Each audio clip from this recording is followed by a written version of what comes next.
Jadi yang pertama tujuannya sebelumnya saya ke sini itu menyerahkan bantuan yang kami kumpulkan dari teman-teman Kita Bisa.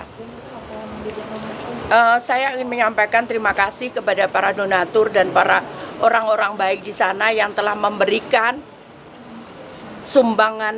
sumbangsihnya untuk anak-anak kita yang saat ini sakit macam-macam sakitnya melalui Kita Bisa.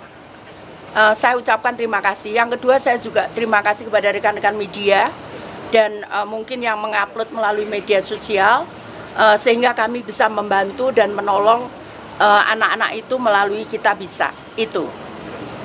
Yang ketiga, teman-teman mau nanya Kita Bisa dulu ya? Kita selesaikan. Berapa sih bantuannya dan berapa bantuan nominal dan berapa banyak orang yang dibantu? Kalau untuk bantuan nominal itu beda-beda ya Pak setiap orang, tapi untuk pasien Kemensos sendiri itu minimalnya 70 juta. Seperti itu.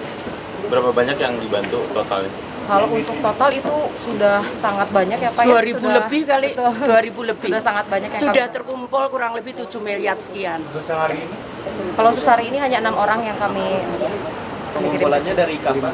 Kalau pengumpulannya ada yang dari bulan Desember, ada yang dari Januari. Bu, yang soal sekolah gimana?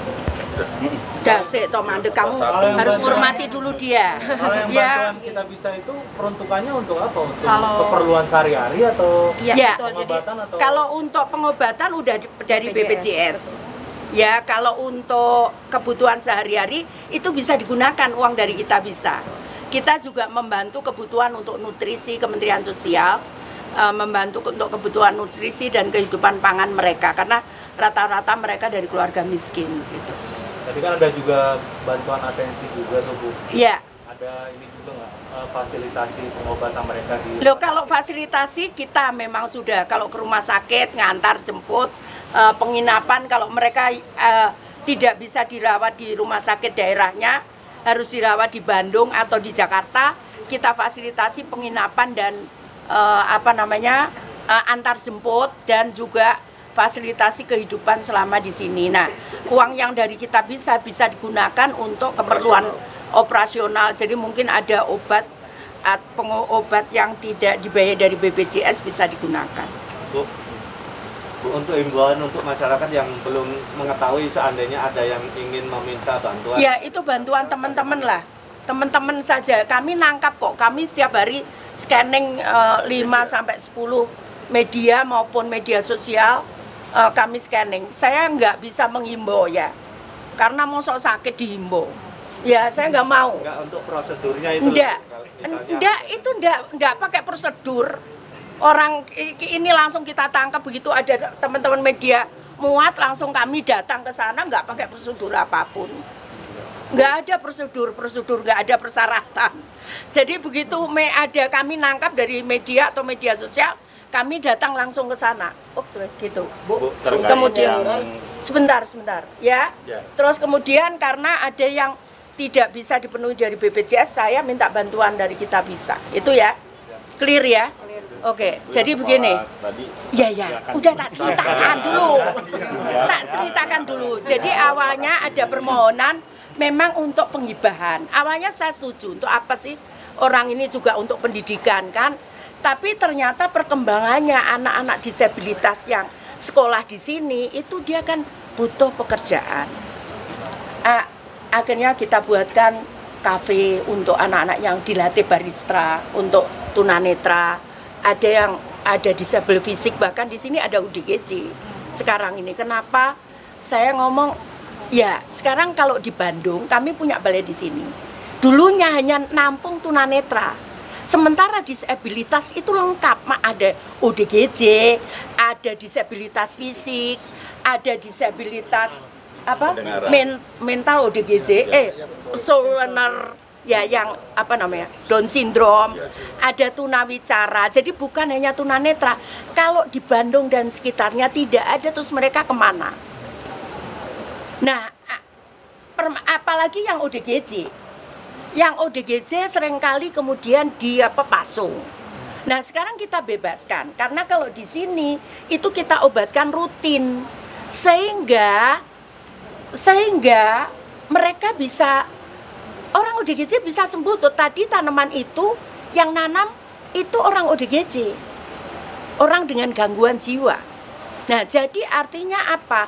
Ya ini disabilitas memang bukan yang tunanetra, memang awalnya kita kembangkan untuk itu, tapi kita nggak tinggalkan yang tunanetra, tetap ada treatment untuk tunanetra. Bahkan tadi saya perintahkan ada tunanetra dari Tulungagung, dulu alumni sini Wiataguna, dia pengen belajar shiatsu. Saya ngomong oke, Pak ambil itu, kirim ke sini untuk belajar shiatsu, di sini ada shiatsu. Tapi kan Bandung sekitarnya ini disabilitasnya macam-macam. Seringkali enggak, mohon maaf ya, saya meskipun ODGJ kan mereka juga manusia. Kita punyanya yang untuk nampung ODGJ itu ada di Pati. Lah ya nggak mungkin kan yang orang Bandung sini dibawa ke Pati. Bagaimana dia dengan komunikasi dengan keluarganya meskipun itu ODGJ, slow learner. Nggak bisa kami tampung, karena itu kemudian setiap balai ini saya rubah multifungsi. Tapi tetap fungsi utamanya tetap. Jadi kayak Solo misalkan yang cacat fisik untuk kaki palsu, untuk tadi itu tetap. Jadi tetap lari ke sana. Yang Inten Suweno itu untuk teknik. Tadi ada yang tangannya hilang satu, kita kasih motor roda 3 yang nanti kita setting dengan operasionalnya pakai tangan kiri. Itu di Inten Suweno di Bogor. Jadi itu yang kita gunakan. Dan di setiap fasilitas sentra itu saya selalu buat ini kayak tadi. Untuk apa? Untuk anak orang-orang ini bisa berusaha.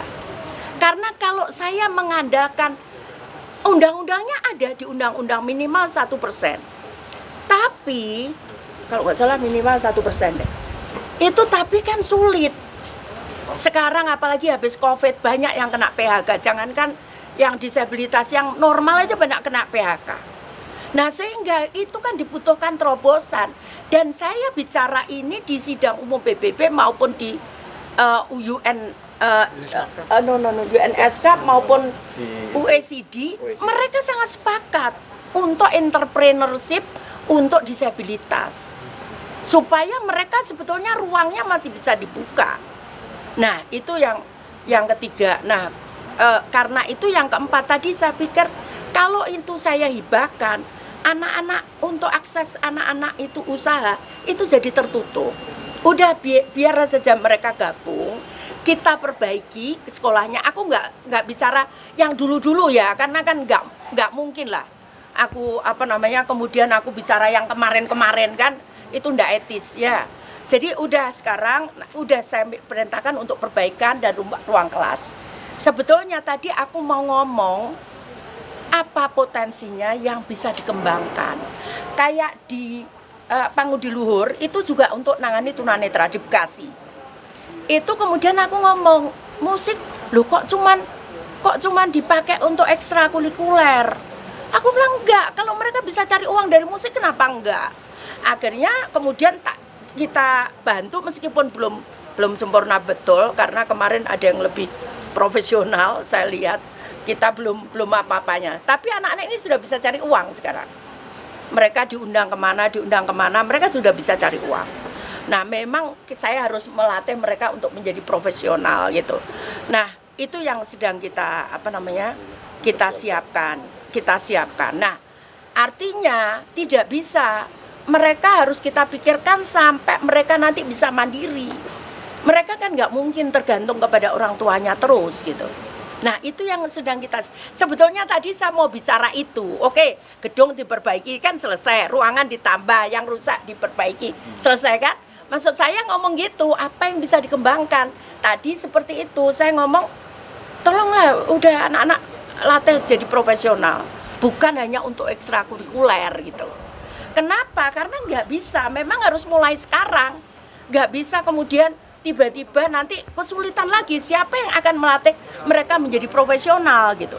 Jadi mulai sekolah itu memang mereka harus dilatih untuk menjadi profesional gitu. Nah itu yang sebetulnya, nah tadi saya mau bicara soal itu, tapi berkembang nggak karuan ya kan. Karena dulu aku pernah di sini juga di demo. Dikira kita diusir, saya ngusir apa ya?